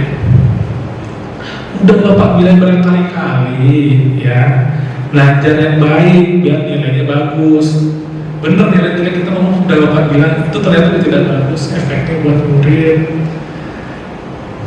Coba tuh kan, salah kamu sendiri kan, kamu lakukan kan udah Bapak bilang kita di awal, tetap aja kamu nekat lakukannya, ya kan? Akhirnya kamu sendiri yang rugi. Sering gak Bapak Ibu? Ya. Pada posisi ini biasanya guru berusaha lebih lembut. Nah, ini lembut nih mainnya nih, membuat rasa bersalah kalau kemudian kedingan, dipanggil baik-baik. Kamu sih kalau bilangin, coba tadi kalau bilangin selamat kan kamu sih gitu. Jadi bukannya termotivasi, malah dianya malah terdosakan. Tubuhnya merapat, anak lesu ketika duduk baik-baik. Jadi diam-diam berhak, ya.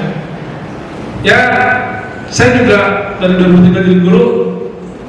Saya juga pernah seperti ini, baik ternyata. Tapi setelah tahu ilmunya ya kita berubah. Nah ini teman, saya kata ayo-ayo gitu ya. Jadi teman ini kadang-kadang bagaimanapun juga kita nggak bisa jadi teman Bapak Ibu. karena umur kita berbeda dengan anak didik kita, ya. Nggak bisa, beneran nggak bisa. Tapi kadang-kadang ada sifat-sifat kita yang kita posisi sebagai teman, ya. Ayo bantuin dong bapak, ayo nyapu dong bapak, demi bapak nih, demi nilai bagus kata biar lo partilin nanti kamu gitu. Ayo nggak ingat bapak ini udah baik loh kamu udah ngasih nilai, masa bapak kamu suruh misalnya beli mie goreng dan nanti nggak mau, masa kamu disuruh bercerita kenapa udah baik sama kamu. Nah, ya sudah kali ini tidak apa-apa, nanti gue mau bereskan seperti itu ya. Hal negatif dari posisi teman adalah bila suatu saat murid tersebut tidak membantu, maka murid akan kecewa dan berkata, wah teman saya yang murid kimia tolong, Pak saya nilainya bagus nih, jelek PPKN, saya kan dekat loh Fadil, saya Fadil itu kadang-kadang ini saya sering banget ini Pak Aji banget bener-bener. Karena kalau dekat sama teman nggak bagus, karena kalau dia minta butuh bantuan, nggak bisa kita kabulkan bantuannya. Wah nggak asik nih Pak Haji, ternyata Pak Haji begini, karena udah merasa ke teman. Jadi kalau kita posisinya ya terlakar juga sama murid, ya tengah-tengah gitu ya. Kadang-kadang saya akhirnya tepuknya di gunungnya di Panulu, pagi wah. Ya seperti itu, jadi dia dirubah Bapak Ibu ya. Nah, ini biasanya kalau teman adanya ramah, akrab, sering bercanda sama murid, nah kan sering bercanda, bahasa tubuhnya merapat pada murid, maka menjadi kasus tawa-tawa sama murid, bercanda murid. Ingat tuh murid kita didik ya. Ada efek negatifnya kita nanti kita bisa memulai mereka ya. Oke, baik. Kemudian memantau ya. Memantau berarti mengawasi. Padahal kita mengawasi, kita bertanggung jawab atas perilaku orang-orang yang kita awasi. Posisi memantau berdasarkan pada peraturan-peraturan dan konsekuensi. Dengan menggunakan sanksi konsekuensi, kita dapat memisahkan hubungan dari kita dengan murid sebagai seorang yang menjalankan posisi memantau. Pertanyaan yang diajukan seorang memantau, kalau memantau kan kayak helikopter view kayak gitu ya, kita cuma mengamati saja. Apa yang kamu lakukan, sanksi konsekuensi apa? Ini peraturan begini loh. Kamu melanggar di situ memantau. Kamu telat loh tadi. Di jam 7, kita memantau mereka. Itu juga ternyata tidak baik ya. Jadi seorang pemantau sangat mengandalkan penghitungan, catatan data yang tepat digunakan sebagai bukti atas perilaku seorang. Pos ini akan menggunakan stiker, slide catatan dan praktek. Jadi dicatat semua nih, kesalahan kamu nih. Hari ini kesalahan ini muridnya, waduh, udah hidup makin berat, catatan saya berat, dosanya berat, itu yang dilembar dosanya gitu ya. Ya boleh, kita dosa dikasih gitu ya, dosa-dosa kamu ini, kesalahan kamu itu tidak usah disampaikan kepada murid jadi malah tidak semangat.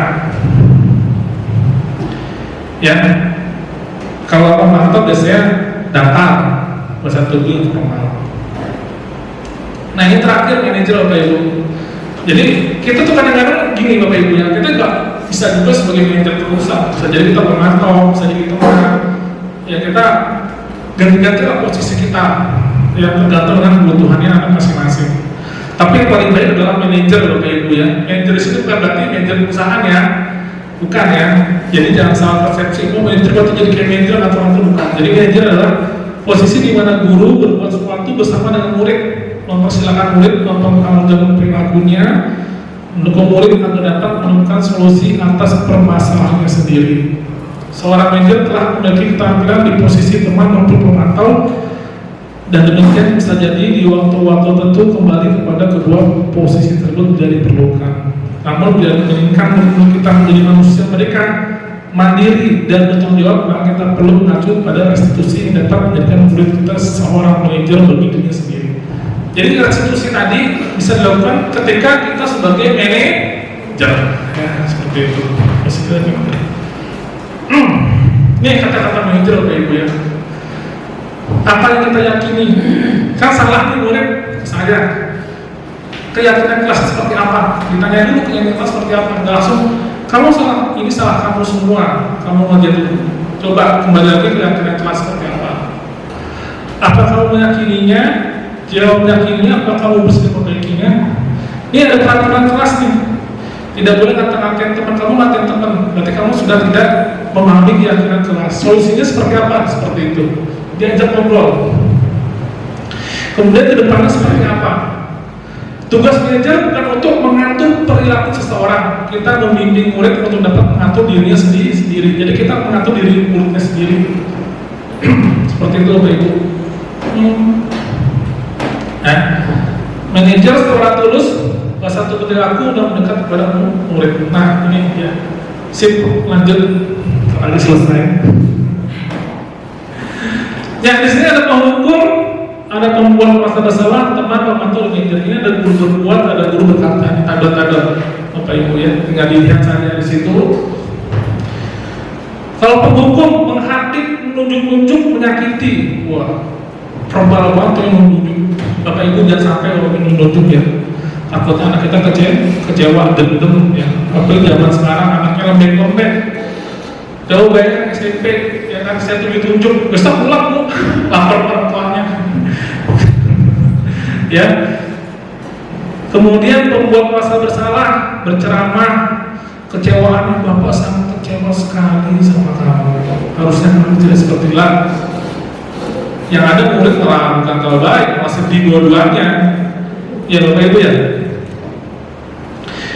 Kemudian di sini perbuatan guru membuat alasan-alasan untuk murid sebagai teman, menghitung dan mengukur, itu untuk memantau ya.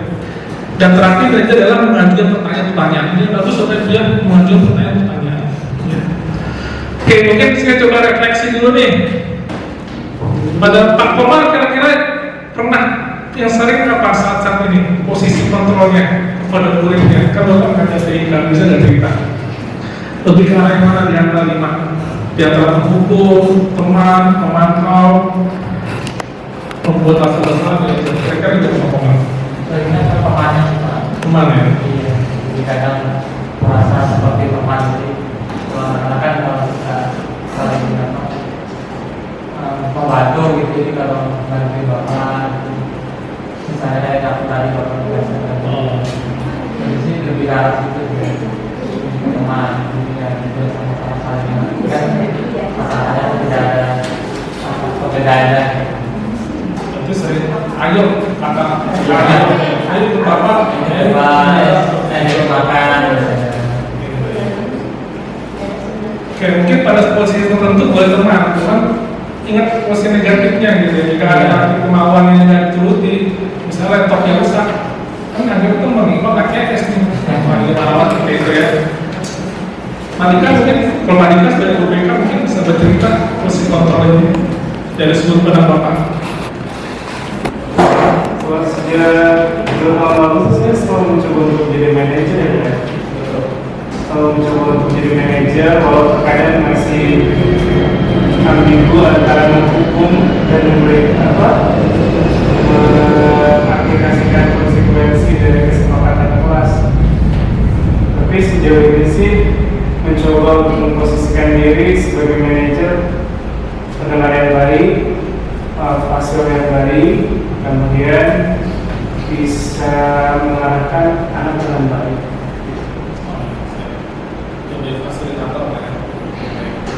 Karena memang untuk guru penggerak ilmunya sebenarnya ilmu sifat lebih kawal gitu. Jadi di guru penggerak nggak akan belajar dari guru, ya belajar sendiri. Ini kan minta, ini contoh wali kelas kelas 12 seperti apa kira-kira?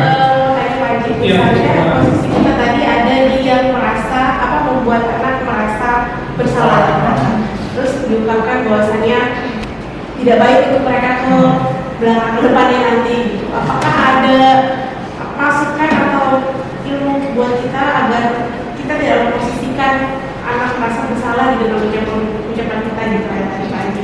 Kamu sih nggak tertipu kan, jadi begini tuh kan, gitu. Jadi gimana baiknya bahasanya, apakah sudah dengan kelas, sudah dengan baik, tapi kan tetap anaknya merasa bersalah, merasa ini gitu loh lagi. Kira-kira dari menurut Panji gimana gitu loh. Juga sama dengan kalau sama anak tuh tipenya yang membuat anak bersalah. Soalnya kadang-kadang mereka tuh pasalnya kalau perbuatan itu salah Pak, saya setujuin gitu ya William gitu, jadi sama gitu, jadi membuat anak menyadari kalau dia salah perbuatannya Nanti satu karena kalau paling kelas itu masalah itu hampir tiap hari ada sistem kurikulum. Saya apalagi ibu IPS, saya juga ngajar IPS. Ya anak yang belajar kantuk lah, yang ngajar Bible, PM, ada muridnya, ya.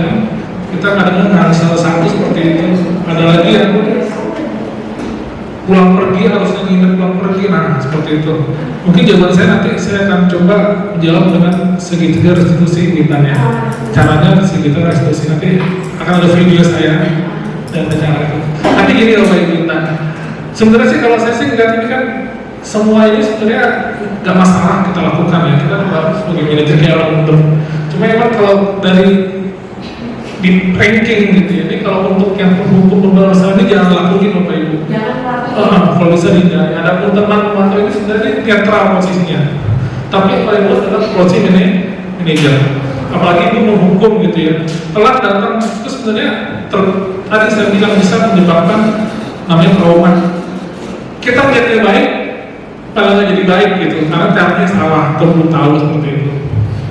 Nanti kita harus belajar sekitar restitusi Bapak Ibu ya. Ini izin sharing. Ya, nggak apa-apa, Bapak silakan. Izin sharing aja. Ini juga sebenarnya berkaitan sama parenting ya. Yang sama-sama kita dalami. Karena makin kesini itu pergeseran untuk apa ya, penanganan siswa atau anak itu memang lebih kepada kesediaan untuk menjelaskan semua pendidikan. Kita sejak dulu terbiasa untuk memahami sesuatu norma tanpa tahu alasan jelasnya kenapa. Jadi melarang itu boleh, tapi diikut sertakan dengan kesediaan kita untuk menjelaskan why larangan itu dilakukan.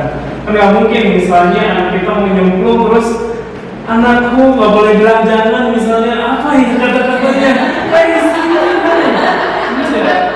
Pasti yang pertama jangan ke sana, diambil, tenangin, habis itu kesediaan kita untuk memberikan informasi. Pertama, kadang kita jadi dulu, kamu kenapa ya ke sana? Padahal ditanya dulu, kamu mau ngapain ke sana? Oh, saya lagi senang pengen main air. Oh iya boleh, tapi hati-hati gini. Sama juga dengan siswa. Kadang kita terbiasa tersulut emosi duluan. Kamu ini dibilangin kan benar kan yang ibu bilang dan lain sebagainya. Tapi mungkin biasa kan panggil dulu anaknya, kamu tahu nggak dipanggil kesini kenapa? Perasaan kamu sekarang gimana, dan deg-degan atau gimana? Misalnya dia ngomong, ya bu saya tahu saya ada salah, baru dia suruh ceritain. Kemudian setelah dia ceritain, baru kita jelasin konsekuensinya ini, bla bla bla. Jadi memang orientasinya kayaknya menginginkan siswa itu untuk sadar secara utuh apa yang dia lakukan, sadar secara utuh konsekuensi yang dia dapatkan. Itu sih Pak. Ya, itu masuk dalam pengertian restitusi Pak. Luar biasa. Tepuk tangan buat kita semua. Luar biasa ya. Ini jadi makin hot ini ya. Ya. Jadi untuk Ibu, kalau Bu Dewi gimana sebagai ekskulkir dan mengajar pelajaran musik kimia gitu? Kira-kira iya, dari kami gitu. Gimana dari kelas gitu. Ini kan lagi iya. Mungkin bisa sharing pengalamannya bagi kita yang boleh tampil. Sebenarnya kalau yang tadi ini Pak, untuk yang membuat penanganan masalah juga menyebabkan itu teman kantor dan kadang-kadang juga nggak tahu ya istilahnya kalau itu manajer, saya tahu itu manajer juga pernah saya apa juga gitu.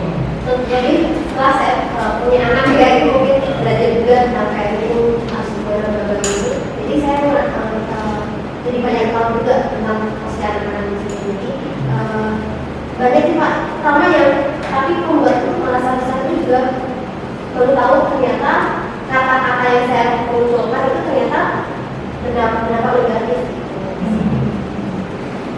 Sifat ini masih banyak yang saya lakukan di sini. Kita tahu ya. Jadi bagaimana proses sih ini memantau ini netral. Kita ada peraturan tentu kamu peraturan ini itu misalnya masih bisa kita terima gitu ya. Tapi juga kadang-kadang karena kita anak ini kan ya butuh teman gitu, dan juga teman memang yang paling bagus kita semua mengarah kepada posisi manajer. Baik, tadi saya bilang di awal untuk posisi manajer kita harus buat keyakinan kelas dulu. Jadi nanti bapak ibu kalau misalnya bapak jadi pembina misalnya pembina anak, buat keyakinan kelas dulu mana seperti apa, kita mau seperti apa. Misalnya Ibu Lavi sebagai pembina paskibra gitu. Nanti juga ada KS, PNS, dan kita bertaburan keyakinan kelas seperti itu. Kita lanjut dulu ya Bapak Ibu ya. Ini udah terakhir ini. Ini dampaknya Bapak Ibu ya. Dampaknya pada murid ketika kita melakukan posisi kontrol sebagai penghukum. Jadi agresif, ternyata muridnya agresif pada hukum ya. Suka teriak-teriak marah-marah. Dulu pernah tuh saya keyakinan guru, wah sampai benar-benar luar ya. Sampai saya nanganin nggak bisa. Itu dengan menyulik waktu itu. Angkatan 2, nggak apa-apa, itu sampai teriak-teriak dipegang. Nah waktu itu kita belum belajar kayak begini, nggak ada ilmunya gitu ya. Ini jujur ya, kita tahu ya ceritanya ya. Jadi Bapak Ibu, kalau kita membuat rasa bersalah, anak menjadi rendah dan tidak menghargai, tidak berharga dirinya. Ya, dia rendah diri, tidak percaya. Oh gara-gara saya ya, ternyata saya yang salah. Padahal yang salah belum tentu dia, bisa jadi temennya. Kayak misalnya anak yang masuk PTN negeri itu jangan kamu nggak belajar, anak stres gitu ya. Ya mungkin ya kita menguatkan lah ya. Misalnya saya punya keponakan yang enak gitu ya. UTBK nggak lolos 2 kali, nggak lolos ini, nggak lolos. Lah dibilangnya misalnya kamu sih nggak belajar, kamu nggak ingin itu. Berarti sebagai itu kita nggak bagus. Anak itu kecewa, bukan dikuatkan. Ya mungkin yang terbaik swasta ya terbaik. Kan yang penting nilainya bagus di swasta, kan nggak salah juga. Teman ya kan tergantung tidak mandiri. Nah, jadi kalau kita sebagai teman, jadi muridnya menggantungkan pada kita semua gitu. Pak, pulpen saya hilang, minta itu guru mau temenin deh, terlalu dekat tuh nggak bagus juga tuh. Ini saya kadang-kadang udah kalau sama SMP ini saya masih dibandingkan ibu semua. Komar nih, mau bayangin aja Jumat ya, kalau ngantar es tuh bonceng motor 3 anak ya di belakang. Itu saya cermin, ini saya salah bener sih kayak gini. Ini kan salah ternyata ya, saya sepedaan kan, karena dekat aja malas sepedaan, akhirnya bonceng motor masih Allah. Saya setelah itu berpikir juga nih, waduh Pak Haji ternyata nggak boleh juga terlalu dekat sama murid, tetap ada batasannya ya. Saya juga salah waktu itu ya. Ya, jadi kalau pemantau menitik beratkan pada dampak pada diri sendiri, dapatkan dia atau depan hubungan. Kalau kita sebagai manajer, berarti kita mengulas sendiri bagaimana menjadi diri yang lebih baik. Jadi untuk nanti dengan manajer dia menjadi yang lebih baik dari sebelumnya, tahu kesalahannya. Oke. Nah ini kaitannya Pak Ibu bisa dibaca sendiri. Tinggal 5 menit lagi. Nah ini segitiga resikusi. Anak itu namanya adalah misalnya Aisyah gitu ya. Dikatain betul sehingga marah. Nah ini ketika kita pada posisi pertama, konstabilitas adalah kita pada murid kita bahwa berbuat salah itu tidak apa-apa. Anak misalnya telat datang itu kita ngomong ke murid kita berbuat itu tidak apa. Manusia itu udah pernah salah. Bapak juga pernah salah ya. Saya juga pernah waktu muda salah seperti itu. Jadi seperti itu dulu Bapak Ibu kalau anak salah. Misalnya kita lagi restitusi nih sama tesnya Budiona gitu ya. Dia misalnya Budiona apa namanya nggak ikut piket gitu ya. Bu Dewi piket, Bu Diana piket, kabur Bu Diana gitu. Saya panggil lagi, sini ngomong apa berdua. Saya pertama adalah apa? Yang pertama menstabilitas. Oke Bu Diana ya, ini Bu Diana kabur seperti ini salah dan setepan salah itu apa? Jadi kita menstabilkan dulu identitasnya. Ditanya dia tadi ngapain? Ya kabur dari kelas pasti kan jawab seperti itu ya. Nah kita juga harus orang yang membuat saya itu adalah hal yang biasa ya. Jadi dan kita yang tidak belajar dari kesan. Nah ini adalah menstabilkan identitas. Lanjut yang kedua adalah validasi tindakan yang salah. Misal tadi Bu Diona lagi maaf, Bu Diona tadi kabur. Bu Diona pasti punya alasan tertentu kan. Nah, Merdeka? Mau main, terus lapar, bosan, kan makan di luar seperti itu namanya validasi. Tapi validasi juga pertama setelah itu, dan juga kita bisa ngomong ke Juliana seperti ini, tapi tindakan ibu ini, Juliana ini merugikan teman-teman yang lain. Itu namanya validasi seperti itu. Validasi ini secara singkat ya, karena waktunya terbatas. Yang terakhir adalah menanyakan keyakinan, ya. Kalau keyakinan kira-kira seperti ini, Bu Diona tadi udah ya, udah validasi identitas. Kira-kira yang ibu lakukan benar enggak? Kira-kira yang ibu lakukan benar atau tidak? Terus keyakinan kelasnya seperti apa? Kan nggak boleh kan, harus semua ikut kan? Nah, seperti itu. Terus kira-kira kedepannya Bu Diona mau seperti apa? Solusinya dari ibu sendiri, kira-kira seperti itu.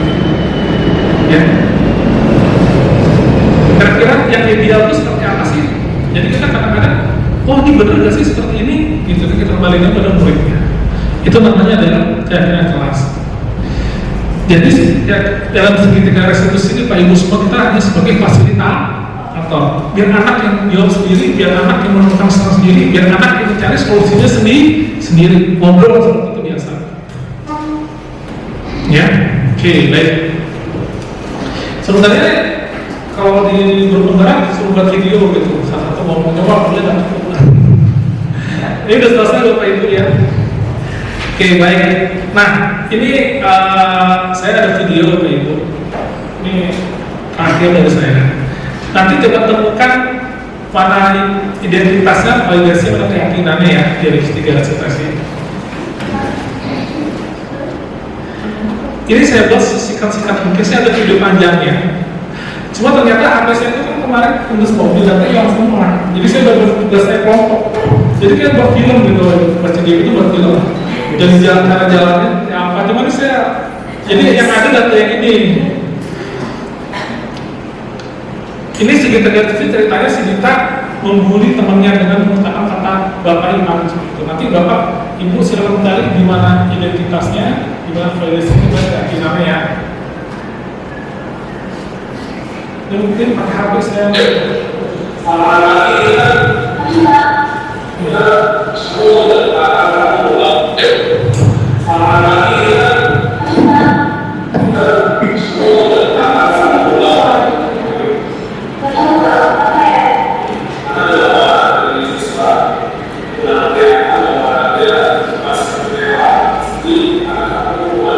Saya waktu itu pakai kamera pakai HP, mohon maaf saya ada. Jadi gini, ini kita seperti ini kurang lebih. Jadi akan dipanggil, ya dipanggil, bertanya kepada ditanya kan dia nanti orang tua ya, nanti bapaknya nanti misalnya nanti saya bapaknya manjul dibilang seperti itu, nggak terima, panggil lah Dita, ya panggil Dita, ya ngajak ngobrol, kira-kira kamu seperti nggak salah nggak? Dia nggak salahnya si Dita.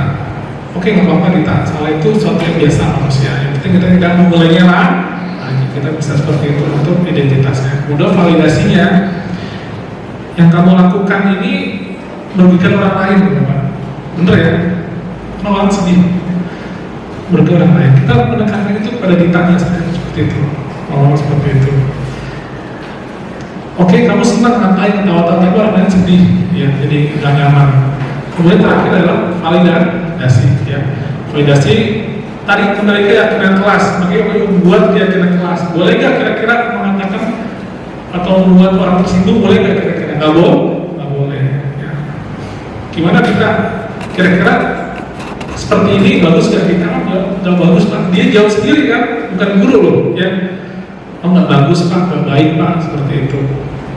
Terus tanya lagi, kira-kira solusinya seperti apa?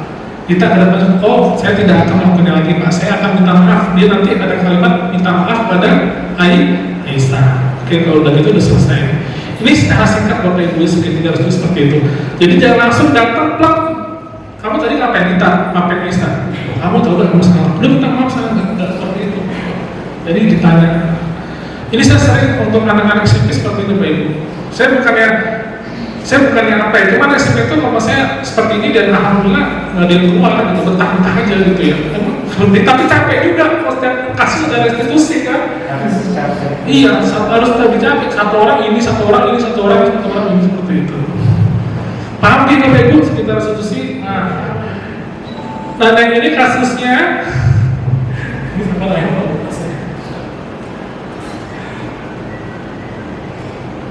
Ini bukan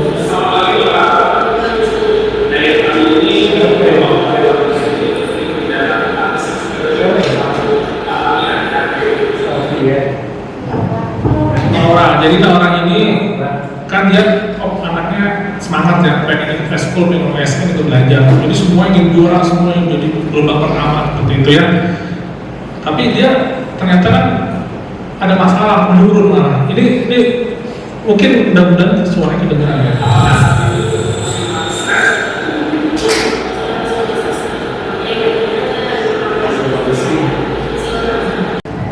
Kenapa kalau stres kita, ya wajar kalau Bapak juga memahami kalau stres Bapak kalau di posisi kamu di SABS paginya belajar, siapnya ini semua stres juga, jadi kita buat diri seperti itu, mustahil aktivitas. Ada bertenang nih kan seperti itu. Oke, yang kedua, kemudian validasi. Oke, gimana nih solusinya? Ya validasi. Oh seperti ini, solusi seperti apa? Oh karena pembelajaran baik. Dan solusinya adalah meminta pengurangan pembelajaran pada guru yang terlibat PR, karena dia lebih fokus O2SN ke KSN. Jadi sekali lagi di sini yang menemukan solusinya mereka, yang jawab mereka bukan hanya memfasilitasi saja. Ya. Kayak misalnya ada anak kabur ya, naik Vespa merah ya keluar gitu ya. Nah, kita panggil yang baik seperti ini.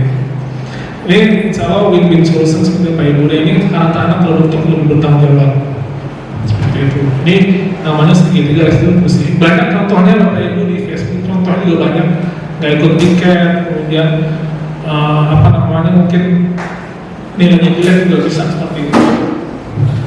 Di sini intinya adalah anak ini percaya dirinya tambah, karakternya terbentuk, dan ada solusinya. Itu namanya segitiga restitusi. Baik. Terakhir Bapak Ibu dari saya.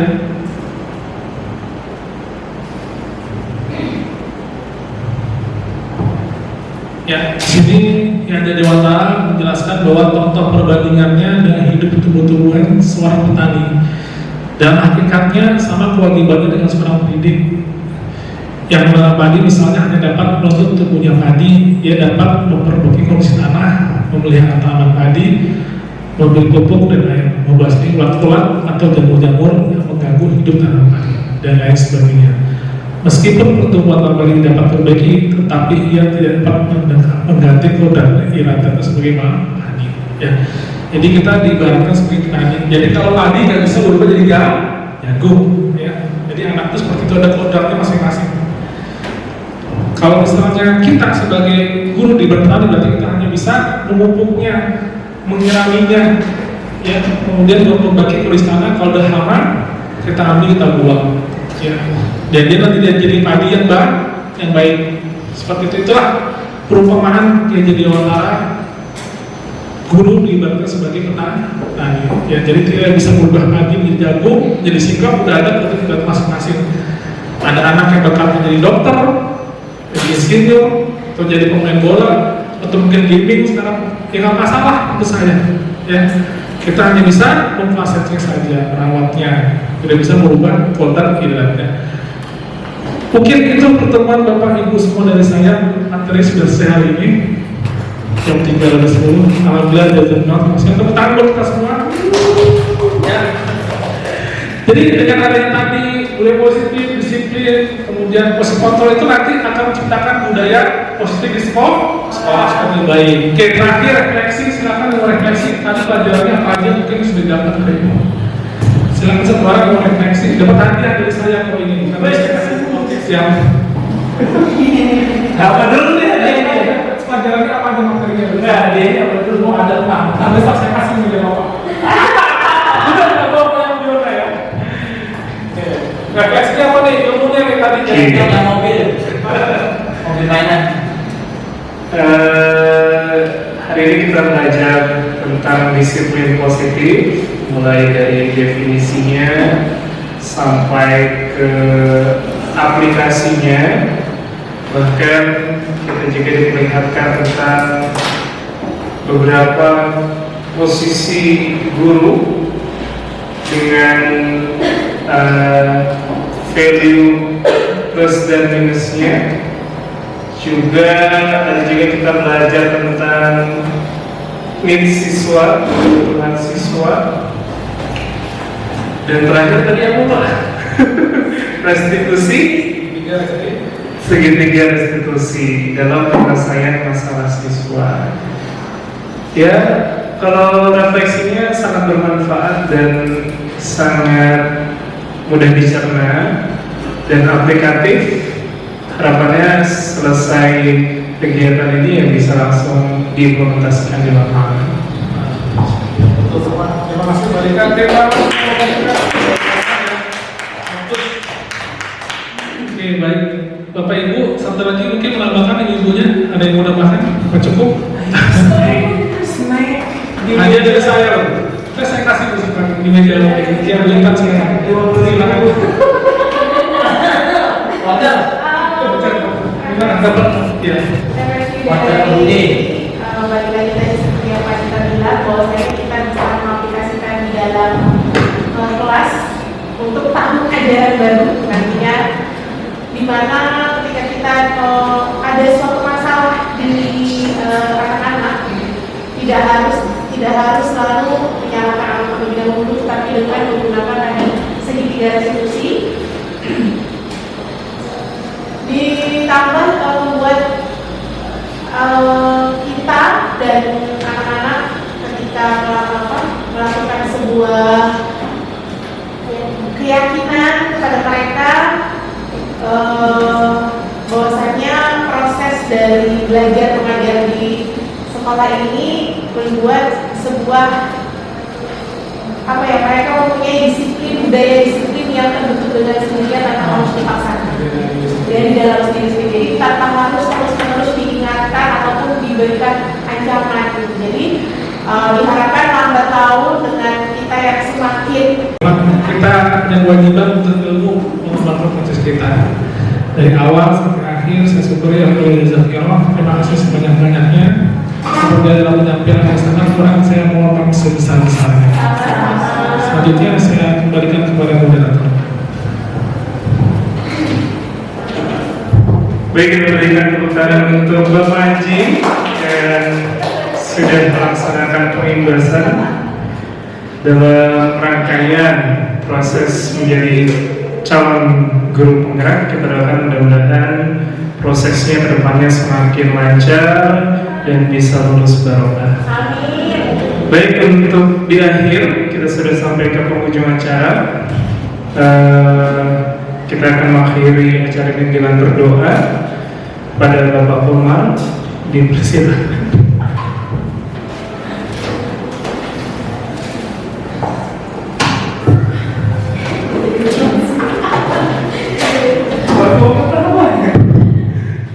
Sebelum kita akhiri, marilah kita berdoa. Rabbana la tuzigh qulubana ba'da idh hadaytana wa hab lana min ladunka rahmah innaka antal wahhab.